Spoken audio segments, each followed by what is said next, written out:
गांव के चाउमीन। गांव में चाउमीन का चलन अभी अच्छे से नहीं आया था, लेकिन सुरेश शहर से चाउमीन बनाना सीखकर गांव में ठेला लगाता है। अरे ये केचुआ है क्या भैया? कैसे खाया जाता है? अरे नहीं नहीं, ये चाउमीन है। चाउमीन शहर में खाया जाता है। कितने की दे रहे हो सुरेश? 10 रुपए की प्लेट भरकर। तभी वहां शहर से पढ़ा एक लड़का आता है। जरा एक प्लेट चाउमीन तो देना। सुरेश उसे चाउमीन देता है। उसे चाउमीन खाता देख गांव वाले भी उससे चाउमीन ले लेते हैं और खाने लगते हैं। अरे वाह सुरेश भैया, कमाल की बनाए हो। 2 प्लेट मेरे बच्चों के लिए भी पैक कर दो। बस फिर क्या था, सुरेश का ठेला लगता है और चाउमीन खरीदने वालों की लाइन लग जाती है। तभी वहां से गांव का साहूकार होकर गुजरता है। और ये क्या भीड़ लगी है? लगता है झगड़ा हो गया है गांव में। चलूं मैं अभी तो मजे ले लूं। अरे कहाँ है, इतनी भीड़ लगी है यहाँ? लड़ाई हो गई है क्या? अरे साहूकार साहब, ना ना ना, कोई लड़ाई ना हुई है। ये तो सुरेश की दुकान है चाउमीन की। हम लोग चाउमीन खाने आए हैं, आप भी खाइए ना।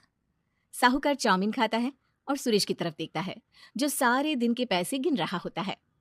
अरे सुरेश, क्या लागत है इस काम की? अरे साहूकार जी, आप अब आए हैं तो ये पूरे 10,000 रुपए ले जाइए, जो पिछले साल शहर जाने से पहले आपसे लिए थे ना। लागत तो क्या कहे, जो आपने दिया था उसी में सीखा भी है और दुकान भी खोल ली।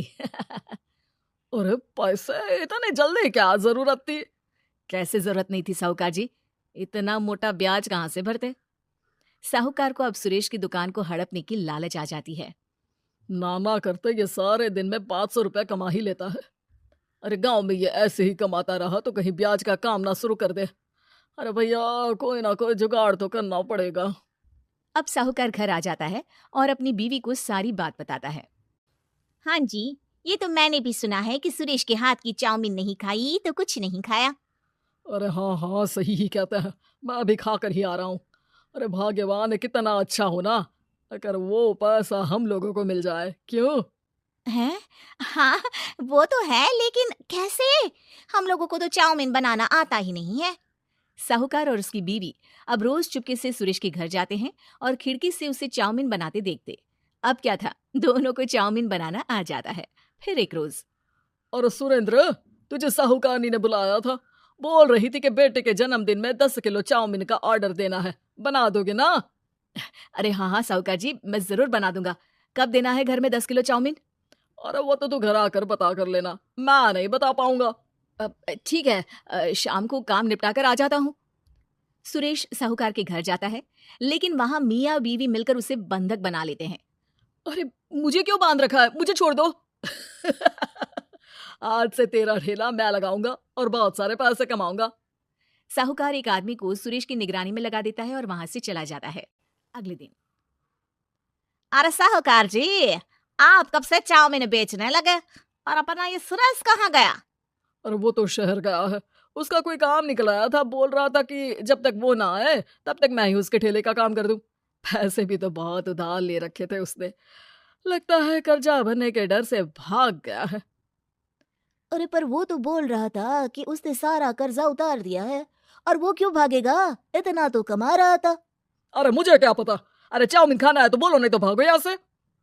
अरे हाँ हाँ, दे दो दे दो। अब तो चाउमीन खाना पूरे गांव के लोगों के लिए आदत ही बन गया है। ना खाओ तो नींद ना आए। हाँ हाँ, तो लो और निकालो 50 रुपए। 50 रुपए क्यों? सुरेंद्र तो 10 रुपया में देता था। अरे वो पागल था, मैं थोड़ी ना हूँ। गांव वाले, जिनको चाउमीन की लत लग गई थी, वो करते भी क्या, दे दो और ये लो 50 रुपए।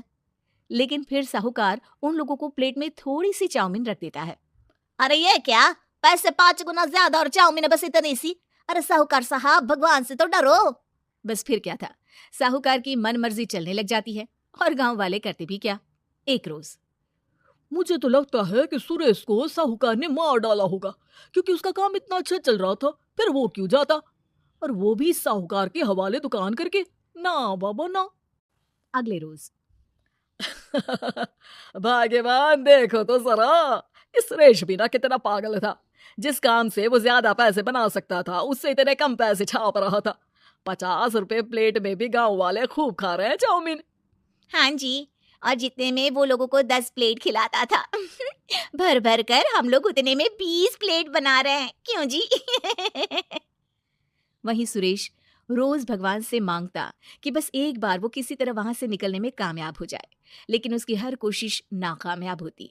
फिर एक दिन, अरे भाग्यवान, ऐसा कुछ करो कि चाउमीन बनाने का खर्चा आधा हो जाए, जिससे हम लोगों को और मुनाफा हो।